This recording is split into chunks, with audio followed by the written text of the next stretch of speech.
Good afternoon. The Doghead fire in the Manzanos is remaining steady. For a third day in a row, it is not blowing up, but evacuees still are not in the clear. News 13's Marissa Lucero is live near Tehique with the latest from fire officials. Marissa.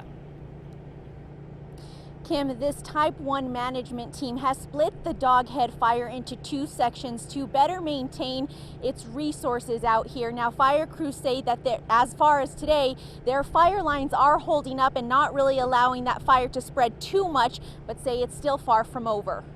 What we don't want to have happen is that the fire creeps outside of our containment lines and begins burning again and threatens homes and that kind of activity. We also have the potential that there are spot fires outside of our fire line. This is how the fire looked today from Sky News 13. Fire crews estimate it's burned close to 18,000 acres and has burned at least 24 homes.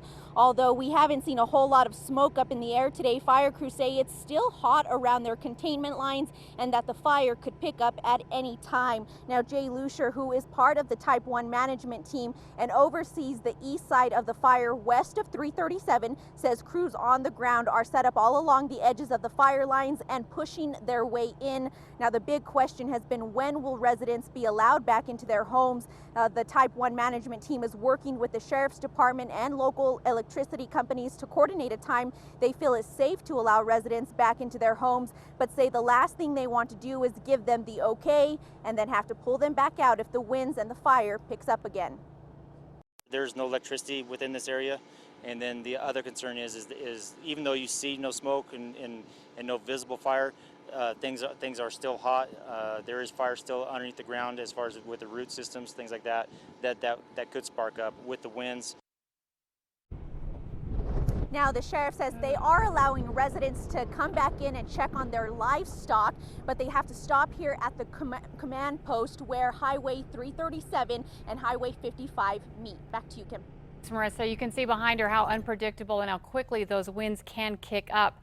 Now, there is also concern about some other things going on there. People to the north and the northwest of this fire are still on edge, waiting to see if there is that sudden shift and change in winds that could send the flames heading towards their homes. Now, it's unclear how much longer those hundreds of families will be out of their homes. News 13's Madeline Schmidt is live along Highway 337 south of Tejedas with more on that. Madeline. Yeah, well, Kim, that same roadblock at Highways 337 and 217 remains. So even though the fire hasn't creeped into these communities, residents are still not allowed back into their homes. I want to move back into my home. I can't sleep nights. It's rough, you know. Willie Montoya lives about a half a mile south of the roadblock in the mandatory evacuation zone along 337. He came back for the first time today since he left his home almost a week ago.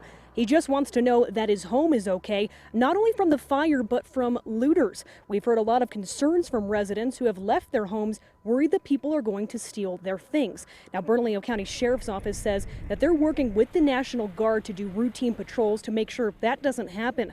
Montoya has been staying with his family, as many are during this time, but some have taken shelter with the Red Cross at the Los Vecinos Community Center in Tijeras. The past week, and we started out with about 10 residents, and since that time we have moved up to between 30 and 35 residents overnight, plus some other people. The Red Cross says the number of people at this shelter likely won't get higher unless there's a sudden, rapid movement in flames due to a wind change. Now, volunteers say they're prepared to help out these evacuees as long as they need to. Now, the fire lines created to the northern and western edges of this fire are really being tested today by the winds, but we're told that the eastern flank of the fire is still the most active. Kim, back to you. Okay, thanks, Madeline. Now, officials have been talking since this morning about possibly allowing some evacuees back, but at this point, again, there is nothing official. There is a meeting scheduled tonight at 7 o'clock in Moriarty. Residents should be able to get an update there. We will, of course, be there as well.